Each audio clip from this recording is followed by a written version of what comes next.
here at the Wi-Fi or Die freestyle event presented by Cox. Here at the Woodward West in Tehachapi, California. We got all kinds of crazy things going on today. I'm your host, Canoodle, sitting next to here, Wild Willie. How are you, man? What's up, guys? I'm doing well. I've been sick for the past couple days, but gradually trying to get a little bit better. As long as you have your box of tissue with you, you'll be fine. Exactly. Carry that thing everywhere. Strap that to the backpack. Bring it to... you know, most guys, when pilots travel somewhere, they got a backpack on, and the back of their backpack is quads. You know, they got quads. You have a box of tissue literally strapped to the back of your backpack. Yeah, that's it. That's awesome. This guy's got the worst allergies you'd ever seen in your life. Anyway, so here we are, Woodward West, like I said, in Tehachapi, California. We've got BMX stuff going on behind us. We've got guys flying drones behind us. There's skateboards going on. There's even gymnastics inside there. It's pretty crazy here. All kinds of crazy action sports going on right here. But the freestyle event, let's talk about that for a second. All right. So we went on this, we had this idea of, let's go fly in the desert at those big windmills, right? You guys all have seen the windmills driving on the freeway. The side of the freeway you see off in the distance is windmills, right? We wanted to go fly those. Apparently, it's a lot harder to find those windmills to fly than we thought it would be. Oh, yeah. I mean, that was like, when we heard that we were going to be doing a freestyle showing here, I mean, like from day one, it was like, we got to do the windmills. Right, that is like the most epic, most quintessential spot that we could fly here out in the middle of desert in California. And little did we know it was going to be quite the adventure and a little difficult to figure out. So we thought we'd bring you guys that adventure. We started off right here at Woodward at this facility, and the weather here. So first of all, we're in California. For those who don't know, it doesn't rain in California. It sure as hell don't snow in California. But these guys show up from the other side of the states, and instantly we got rain, and the next day we got snow. Which, by the way, I had never been in falling snow in my life. Really? Until the other day when it was snowing here. Oh, I'm glad I could have shared that moment, Canoodle. Yeah, it was. I've been in snow, just not falling snow. So it was pretty wild to show up here and then there's snow and rain. But we got a tiny little break in the rain and the snow for you guys to be able to do some flying. So we've got a clip that we're going to show you from right here at the skate park, or action park. Well, I don't know what exactly you want to call this place. But skate park. It's incredible. Outside skate park. Right, but it's not just skate. We got BMX. I'm sure guys do scooters here. Like I said, gymnastics. It's everything. Action sports park. We're going to call it that. So set us up for this clip. We were flying here. Yeah, so we just got finished with, I believe, the first day of shooting. It was raining all day, and all of a sudden, like right before the sunset, there was a break in the rain. The sun was beautiful. It was right before it set. So we all rushed out, and everyone tried to fly a couple packs in before the sun fully set. And I was lucky enough to get a couple packs in and get a couple clips. Nice. Well, here it is. Take a look, guys. Let me set it up for you, and then we'll get underway.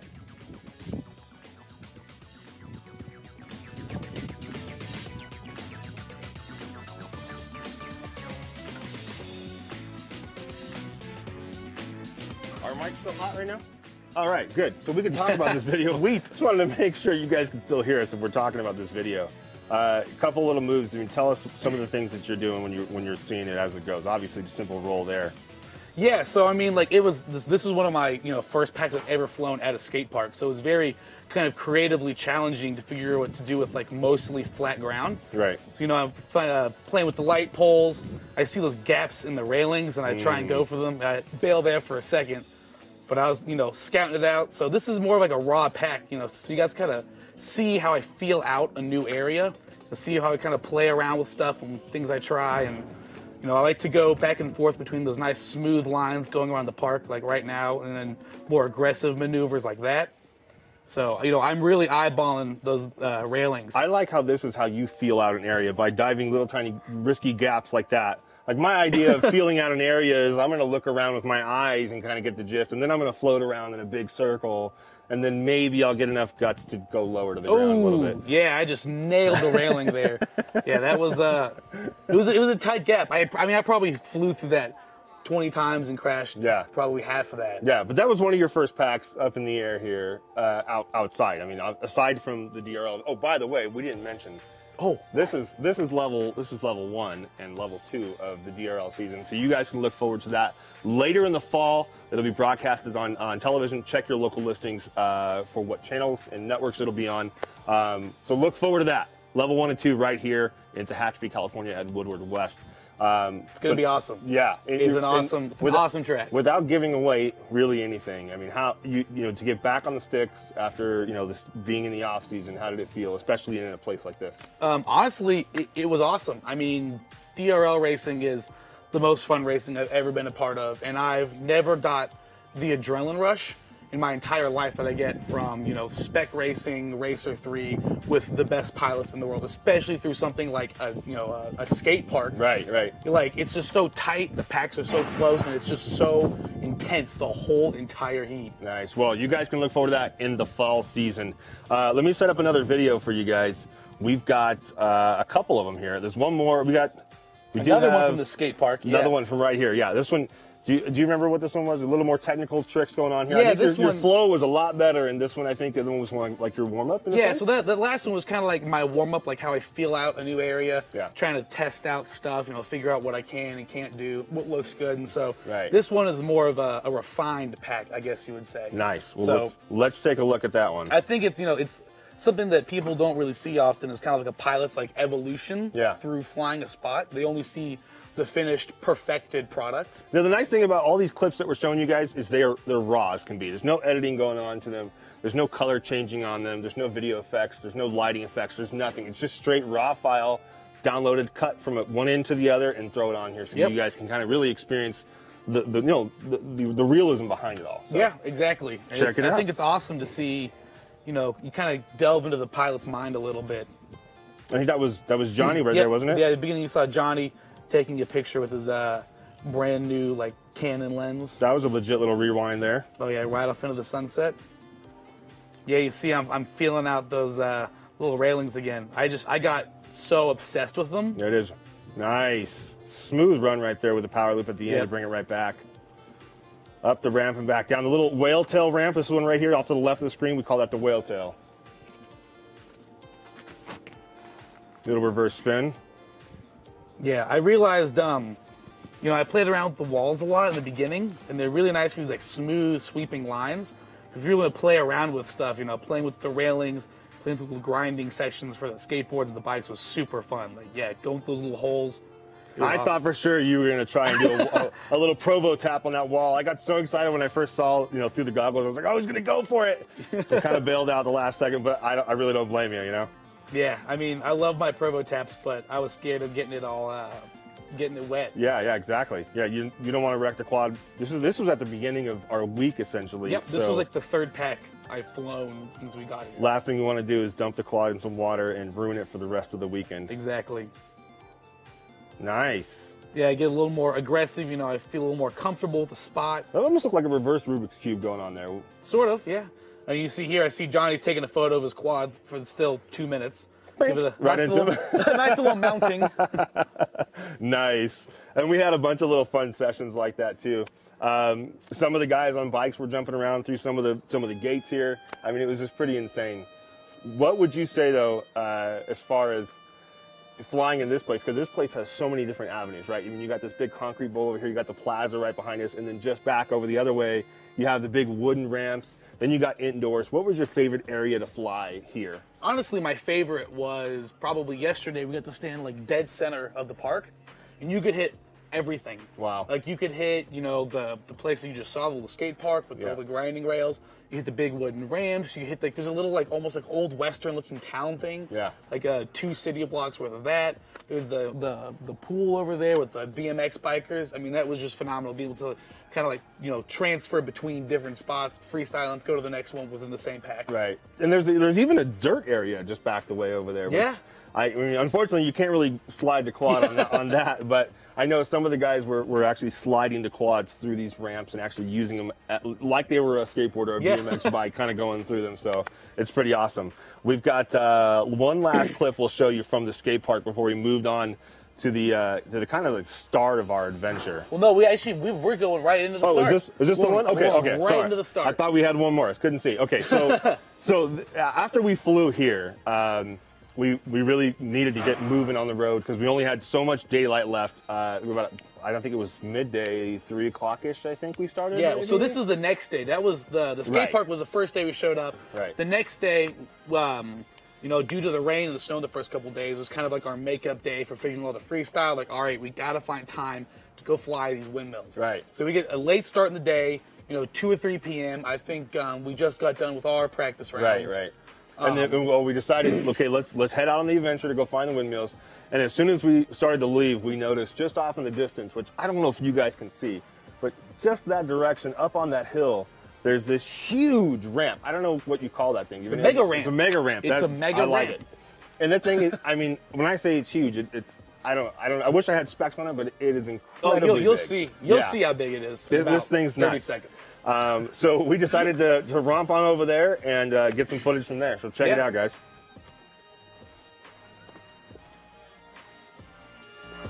So yeah, this is my my second pack here. It was freezing when we got there. Yeah, I was completely bundled up. And just 2 days later, you know, here we are in t-shirts, Yeah, and right? there you are. You have you and Nicole standing on the top of it. Terrified the crap out of me the first time. I was like, oh my God, do they want to get hit?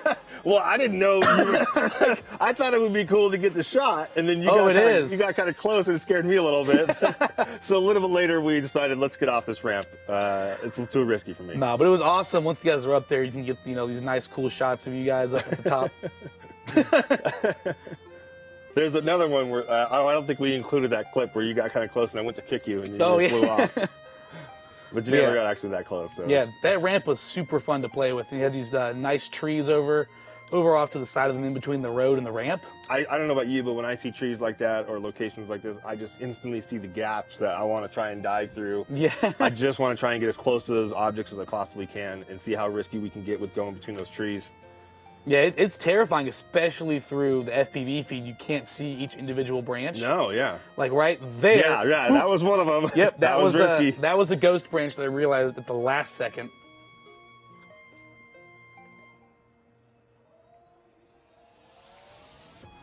What people don't realize is that what we're looking at right here is not the first-person view feed that you actually see as a pilot. This is a recorded shot in high definition from the GoPro that's attached to the drone itself. But there's also a small camera, and that camera transmits the feed to your goggles. Now that's how you guys actually see what you're looking through. And it looks really like security camera footage, but because it is a security camera. Because it is literally a security camera, right? And it's being transmitted in real time right to your goggles. But it looks fuzzy. It's got lines going through it at times. The color gets distorted from times. You can't always see what you're actually looking at, and a lot of times you'll think you're seeing something in the goggles, but then later you go and watch the footage back, and you realize there's nothing there the whole time. Yep. Or you will rapidly approach an object, right, and not realize it until the very last moment when it's too late. Yeah. That there's something there. This ramp is just incredible. It was super fun to play around with. And the video lens, the lens that's used on the GoPro kind of widens it out. It actually doesn't look quite as big on the picture as it was in real life, but I'm telling you, when we stood at the bottom of this thing and I looked up, it was huge. Yeah. And I stood at the very top of that ramp and looked down, I instantly had to back away. It was way too steep. Yeah, it's terrifying. I mean, I was, personally, it was almost scary, like going down. As you see here, I'm like trying to line up the perfect shot to go down that ramp. I mean, like at this point, I was like, geez, this thing is massive. It's ridiculous. You just kind of pop over the edge like that. Oh my God. It's, it looks much, much larger in person. And I actually never got to like stand on there myself. It was too cold and we had to find the windmills. Yeah. We couldn't stick around here too long. Exactly. So this is the second pack and the last pack that we flew at this spot. I want to say at this point we had about, what, 2 or 3 hands of daylight left when you hold your hand up to the sun where the sun meets the horizon. So we didn't have a whole lot of time left before the sun was going to be gone. And this was really the only day we had to try and find those windmills. Yep. I mean, it was the only day. Right. And I was very satisfied with this pack. You know, it felt good. I liked it. I was freezing by this point. We needed to find the windmills, so come on, do a nice little orbit at the end of the flight. Yeah. Come in and land. I think it's time to go to the next spot in our adventure. Did we do one more pack here, or was that the only one? That was the only one. I can't remember. Okay, were you sure? Let me just double check. Yes, you are absolutely right. I should have just trusted you and listened to you the whole time. I don't know. Come on, Canoodle. What do you think the most challenging thing at that location was? Was it the trees? Was it the ramp itself? Or was it just the fact that it was so damn cold? Definitely either the trees or the cold. The cold. The ramp was pretty simple, to play around with because it's huge. Yeah. Like nothing ever kind of comes up out of nowhere, but the trees were all scraggle. I mean, you get too close and you just get eaten up. I realize now we moved the vehicles closer so you could sit in the car with the heater on and fly, but yet for some reason we didn't do that. Yeah, I realized that belatedly. Going through the GoPro footage, I was like, wow, the cars are really close to the ramp. Oh, because we wanted to sit inside and fly, but we're still standing outside of it. So from there, we kind of decided, okay, let's get out of here. We got to find these windmills that tip the road and see what we can venture on. And we all knew, going into this, we knew that there was windmills in a certain direction that we wanted to go towards. But every time we tried to get close to these windmills, we kept getting hit with restricted areas. We kept getting hit with fences, with private property, no trespassing. Security guards staring at us the whole time as we're trying to get close to these windmills. And you could they're right there. We could almost get to them. Yeah, I mean, it's like if I really wanted to, I could fly them from where we were like in the car. Right. But if we crashed, the drone, the GoPro, everything was lost. Everything would have been gone. And we, jumping over and we didn't want to do any of that stuff. We wanted to try and play this as safe as possible, so we kept on venturing out. But on the way to this adventure, we found a nice little spot with some pretty epic cliffs. Nice little desert scenery. The sun peeking over just the other side of the cliffs. So that's what we got for you guys next on this clip right here. So check it out.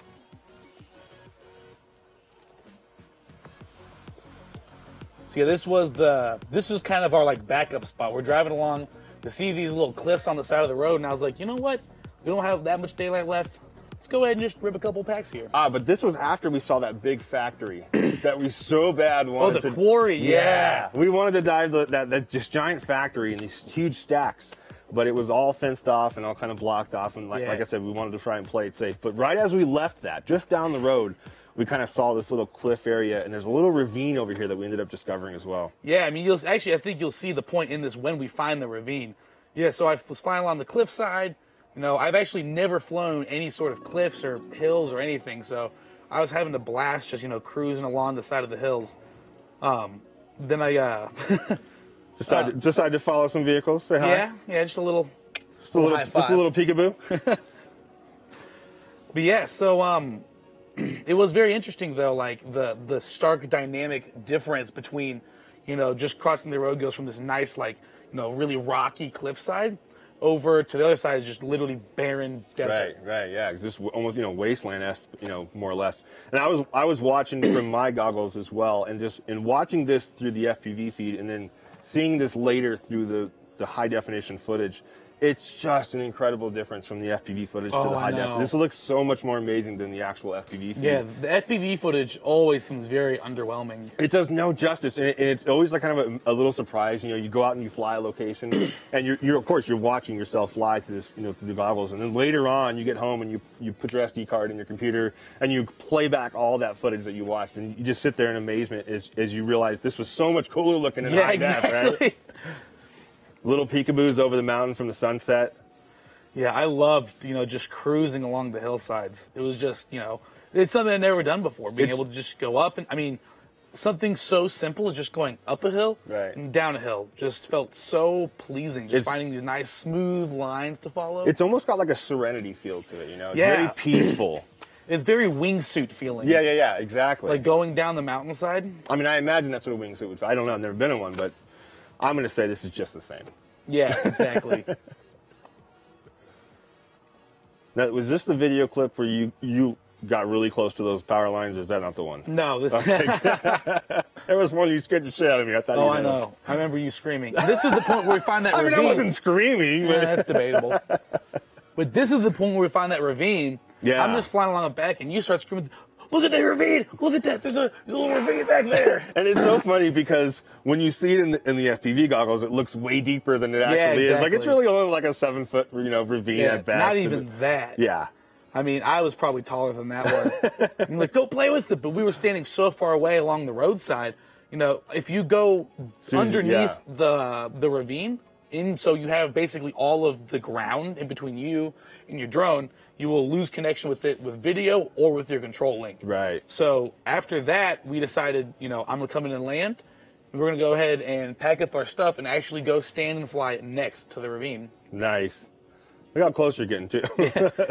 You wanted some photos. That's steady right there to hold that shot so steady for so long. That was legit.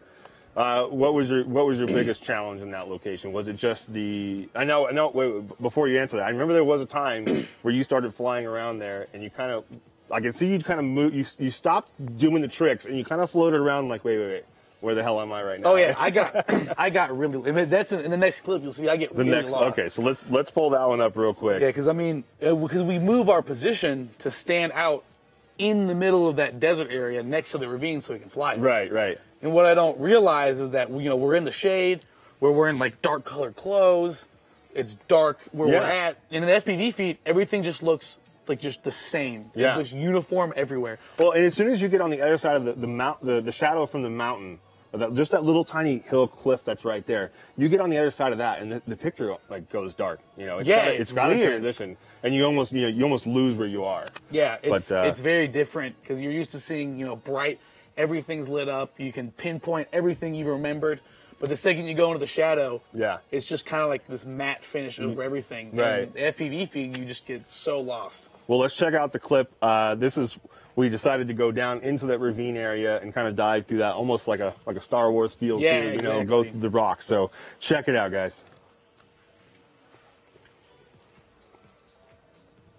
Oh, this is also the pack. Oh yeah. As you see, Canoodle and let's go back a bit and explain. Yeah. So there I am, right there in the front, and then right there behind that is Zach Thayer, a noob, and he went with us, and he was flying some packs as well, and of course instantly loses his quad over there. Yep. And we had to go on a little hiking adventure to try and find where he was. Yep. His OSD was flashing battery low for probably 3 minutes, Yeah. and then out of nowhere, camera goes black and the drone falls out in the middle of this desert. Well, I remember switching my goggles over to his feed, and it was instantly flashing on the bottom, like the low battery kind of thing. Land now.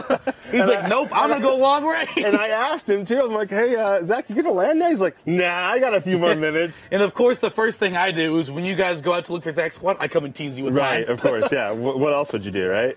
Buzz around above us and around us. Yeah, it was interesting flying out in just the flat desert.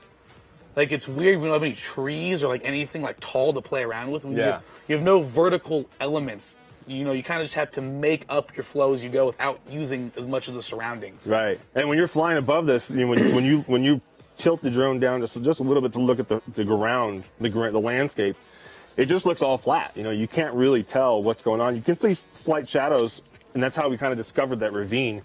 But for the most part, it just looks flat. And you don't know how deep you can kind of go in an area. Yeah, exactly. And sometimes, you're inverted and you're coming around and you roll around. You won't realize how close you are to the ground and boop, it caught in a shrub. This is where you discovered that gap in the rocks that you just passed over. Yes. So I saw that and I was like, oh, that is the gap right there. A little harder to get into the center of it than you'd expect. Yeah, definitely. And the last thing you want to do is get too close and clip that rock because then we got to go for a hike. Yeah. And not just a little hike out in the flat terrain. But actually a hike up the mountain. We're going to go rock climbing after that. Yeah, this is the point I was like, all right, that gap's too cool for me to not hit it properly. Yeah. Let's go back up again. So I get scared because I remember one of those ridge lines was the barrier between line of sight with the drone. Yeah. And so I know if one of those I went behind them, I was going to totally lose video. But I found the proper one, smoothly up, through the gap, back down the mountainside. It's very calming. Yeah. Just going down the side of the mountain, and I get to the bottom and play around with the little power lines. Good idea. Not risky at all, is it? Luckily, no issues there. So nothing's risky. You don't actually hit it. It's just dancing around, just saying hi to the pole. That's all, right? No big deal. Some more desert scape here. Yeah, it was actually more fun than I expected just to cruise out and fly in the desert. It's very kind of... The nice thing is that the only obstacle you really have is the ground itself. Yeah. So no trees really to get in the way, no buildings, nothing, none of that kind of stuff. It's just stay above the ground and just float with the terrain and make it... I look at this as like an interpretive dance kind of video. You're just kind of flowing with the land and just feeling out the areas you can fly, whimsically moving it from right to left, doing some flips and tricks here and there. But, and this is the point where I get lost. You see just looking around, wait a second, it's not this way, is it? Yeah, I'm like, oh, there's the ravine. We're on a ravine. And then I'm like, nope, that is way too far away. You don't realize how far you are. I start coming back. I'm like, oh, here, getting closer. Here, getting closer. Yeah, and I'm you can hear it off in the distance. And right there, I just see a little blip of us in the corner. I'm like, oh, I found home. I remember the first thing, as soon as we started walking out there, all you see is all these little holes in the ground. And Oh my God.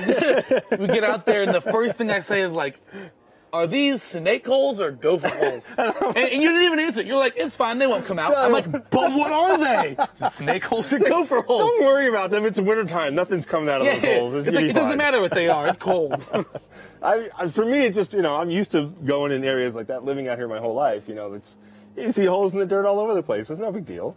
Nothing's going to get you. It's a little unsettling. If you hear a rattle, then okay, yeah, get out of there. Yeah, but do all snakes have rattles? No, but exactly my point. There's like 10,000 holes you can just like slurp down into. You're fine. Nothing to worry about. You can go out there anytime you want. Yeah, okay. All right. I'm pretty sure, like, what is it, like, worst case stories in the ER or whatever? Like, the only memory I have of those holes is, like, when I was a little kid, I used to watch that show. Yeah. Was it, like, you see people getting snake bites out in the wilderness? Yeah, it's always some kid playing out, like, in the middle of the desert, and boop. Just like you. Exactly. Playing out there in the middle of the desert. All right, so so this is when we decided to trek off of this location. And really, we realized, we're running out of light. Yeah. So we had an hour and a half of daylight left. We either needed to find windmills now, or we were going to have to call off the shoot and not be able to catch these windmills anywhere. Yeah. So we all pack up and we jump back on the highway and start driving down. Now, mind you, we don't know where we're going. None of us GPSed anything. We didn't look up any locations prior to this. I mean, we had an idea that there was windmills in that general direction. And that's what we literally went off. Yeah, we just said they're in that direction, so we took whatever road went that way. We literally did. I didn't even know where we were, and no idea. So we kept on driving, and there's a mountainside coming up on the right, and we don't see any windmills. But I'm thinking in my head, there's got to be something. And we're in the desert. We'll just drive to the other side of that mountain. Once we get on the other side, we'll see what we can see, and just go from there. Yeah, I mean, we at that point, so we were in the cliff spot. We were right next to one of the highways that led through the mountain.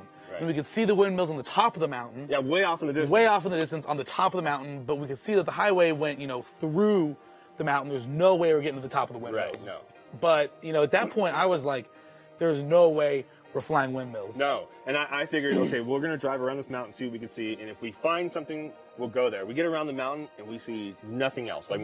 Still the same windmills that are up on the top of the mountain, but we don't know how to get up there. Yeah. So we keep on driving. And I finally look back and I'm like, hey, we'll just go to the next exit on the highway. We'll turn around.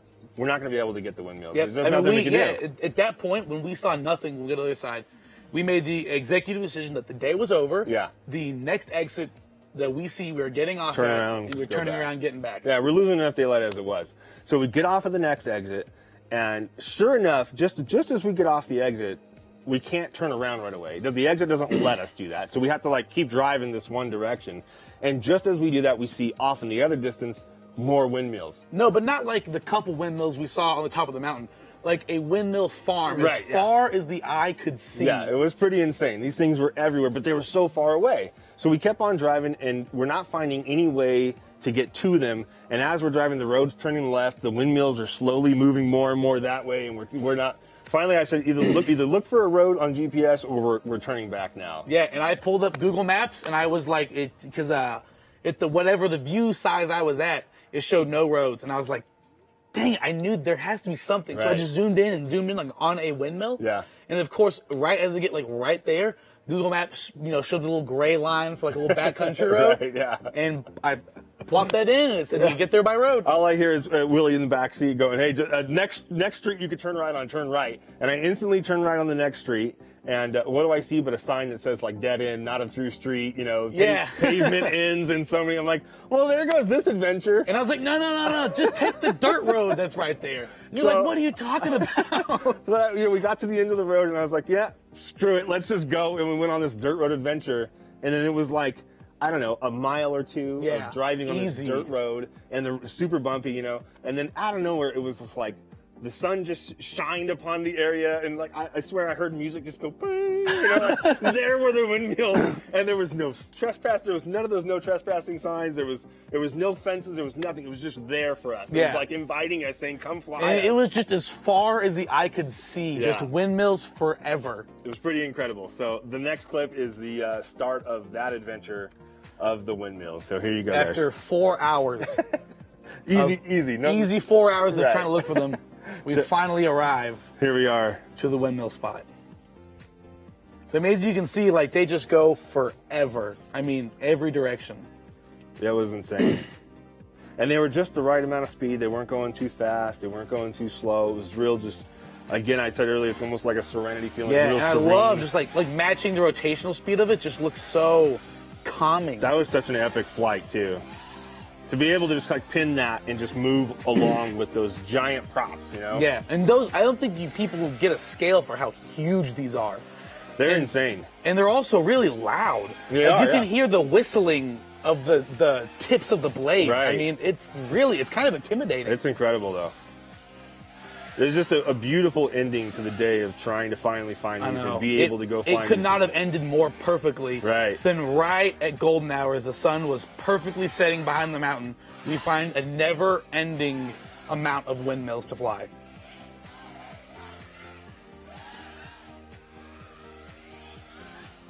Little extra added bonus finding these trees that you can play with, too.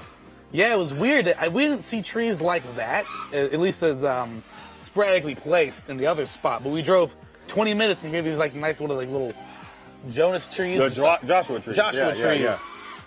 I think that's what they're called. I've never even seen them in real life before. Seen them in video games, though. There's one of our camera guys right there. Getting that awesome juicy B-roll of us Yeah. flying. Just truly an epic location. Yeah, it was just the sun was at the perfect spot. It's just so surreal to feel so small in your drone. Right. And to be like climbing so fast next to those windmills, but not go anywhere. Yeah, that was insane. I mean, like, you're trying to climb to the top, you're like, oh, I'll just teleport there like I usually do. Yeah. And you're holding full throttle, you don't get anywhere. Right, right. You're just climbing and climbing and climbing and climbing. And once you get there, you see the huge blade sweeping over, and Yeah. like, when the blade passes close to you, like the drone will wobble Yeah. from the wake. I mean, it's just the sheer. And they're not going fast. That's the crazy part. Like that, those things are so big that they can push the wind like that, and they're not. I can understand you'd feel the force of it from if they're moving fast, but Yeah. these things are not moving fast at all. So that just shows you the scale of these giant, props. Yeah. Like I look at those and I instantly think of a drone prop. Similar to what you got on this one. Now this is one of your rigs right here. Yeah, this that was you the actually- rig that this was the same rig and camera set that we used to fly pretty much the entire weekend. Yeah. It was my only working rig that I brought with me. And I'm glad. Uh-oh. Oh, I'm glad you Speaking did. of working rigs, someone no longer has one. Who was that? I don't know, but they ended up losing it. Was that Dino? That was Dino. All right, so let's check out our next clip Yeah, real the quick. next one was one of my personal favorites. All right, why is that? Set it up for us. I was like, the sun was perfectly like right at the point where it was breaking across the mountains, and like my hands were freezing. Oh, yeah. So I felt like I was just super smooth with everything because Yeah. I just couldn't physically move them a lot. I was wearing multiple layers. I had a huge heavy coat on. I had a scarf on, I had gloves on, and a beanie on, and I was still freezing out there. I couldn't imagine trying to fly and use the dexterity you needed for the Yeah. sticks. Well, I didn't have any. That's why everything felt so smooth. But this is the one where you started pointing out the gaps in the Joshua trees. Oh yes, that's right. Okay, so I'm watching him fly, and he's dancing these windmills, and instantly I notice there's a gap between one of these Joshua trees. So I yell at him to go find this Joshua. I'm like literally directing him towards them as he's flying, trying to find him, and he finds them and just sets up the most epic sesh to those Joshua trees. Check it out, guys. So yeah, this is where you just pointed the gap out, and I was like, oh, all right, we can do that. And just seamlessly just runs right underneath those trees, no problem whatsoever. Runs right through it and then power loops into another one. Incredible. Yeah, it was just such everything just felt. This is one of those batteries where in the moment everything just feels right. Yeah. You feel invincible like that right there, little split S right underneath the Joshua tree. It felt perfect. I very seldomly do I ever feel like I get something kind of like seamless feeling. I thought for sure you were going to whack right into one of these things and nail it and ruin your quad, and there'd go the end of our session, But to my surprise, and you held it strong and rocked the hell out of this battery pack. Yeah, and then of course right there's the sun setting behind the mountains. You can just see the endless amount of windmills. I mean, it is just insane. I mean, in both directions, as far as you can see. Right. It's incredible. And then when you get up real high, you see these dirt roads kind of jetting off here and there, and you see the windmills going off here and there, and you almost lose again where you are. Yeah, I'm pretty sure I do lose my position at some point. And yeah, I go up to the windmill, you try and match its speed, but getting that close. Look at that! Look how nice you matched the movement of those big old propellers there. Yeah, beautiful. It's honestly it's kind of terrifying. Yeah. I mean, it was terrifying for me. I was just watching. You feel so small with your tiny drone. You get so close to it, and you really you physically feel the scale of them with your body. That's insane. And at this point, I was like, "Oh my God, I am so lost." I pan back and forth on both ways of the road. I'm like, they look exactly the same in both directions. That feeling is a horrible feeling. So I've had that feeling before where you're flying and all of a sudden you don't know which way to go. Yeah. And it hits your gut. Oh no. I'm going to lose all of this. I'm going to lose the quad. I'm going to lose the GoPro, all the footage that I've done, and it's all going to be for naught. Yeah, that was one of the most terrifying feelings. But, you do the little thing, you blip it around, you have everyone else tell you where your stuff is, but eventually What's going on over here? Got some turtle mode action? Somebody lost it. Ended up crashing right behind us. Who was that this time? Oh, he saved it. Nice recovery. I don't know. So we got one more clip to wrap it up for you guys, and this kind of just seals the deal on the whole adventure. Yeah. It's just this is the last battery pack that you could possibly fly in this location before the sun was down too far. And it was just the perfect ending to this, whole trip to try and find this amazing location to fly. Yeah, it was very kind of surreal at this point. Now this is the one where Anoop decided to fly with you, correct? Yep. So okay. we tried to start off with some formation flying. Yeah. These long dirt roads that go as far as the eye can see. Yeah. Let's just chase each other down them. What's going on back here? Get out of here! Hey, shoot! Yeah. Scaring me. Jeez. Can I grab that footy? All right, so check this one out, guys. This is kind of the end of the adventure for us. Pretty epic flight to start off with you and Anoop taking off. Check it out, guys. So yeah, we take off right away, and he's like, "All right, I'm gonna hold a constant pace. Just chase me." I was like, "All right, awesome." Nice little formation flight with the windmills off in the backdrop. I love how he just all of a sudden just poof, just disappears into that right sunset. there, boom, and he's gone. You catch a tiny trace of him for a second there, and then gone again. That's it. You lost him. Disappears entirely. That was amazing. I mean, it looks like the sun just swallowed him. Right. It was pretty awesome. And I'm like, all right, I'm turning back. He's like, so am I. And I was like, all right, well, that was a great formation flight for all of 10 seconds. Yeah, right? I don't know how much further you were trying to go, and then he tries to get you again. Yeah, exactly. And he almost mid-airs me when he tries to do a split S. Right over top of you. Yeah, but this was, I think this was one of the packs where I put nearly a dead battery on. Did you really? So I remember, because that punched out right there, I was going up, and I looked at my OSD, and it read 11 volts. Uh-oh. And I was like, dang it. Yeah. But, that's not a good feeling to have either. Yeah, but played it out. It felt good. Did a little stall flip, as I get my picture taken, and boom, look at that. There's the voltage sag. Right into the dirt. The ending of our epic adventure. It couldn't have gone any better. I mean, it just sent the GoPro flying. Yeah. Oh, yeah, that's the one we couldn't find for a while. Yeah, I mean, the quad was over on one side of the dirt road, and the GoPro was all the way on the other side. Yeah. We're looking everywhere, trying to find it, and then Nicole just comes right over and goes, isn't this one? You're like, yeah, exactly. Just effortlessly. Appreciate that, right? We've only been looking for 10 minutes trying to find this thing. Luckily, we got all the footage back so you guys can enjoy the adventure with us. I mean, it was just such a fun time, man. I can't wait for the next one. If you guys like this one, make sure you guys tune in. Every time we have one of these events, we'll of course let you know online as well. But we're planning to do one of these Wi-Fi or die, freestyle events presented by Cox at every one of our events that we can go to this year. Yep. So look forward to them. I don't have anything else. Is there anything else? No, I mean, I'm super excited. This is going to be a normal thing from now on. I love it. Well, guys, make sure you check it out. Also, be sure to follow the Facebook page, the YouTube page, all the other pages you can possibly get. Oh, no. Hey, get out of here. Make sure you guys follow all of those and check your local listings on your local network to find out when and where the DRL show will air for you guys for the season. Look for it in the fall event. You can also...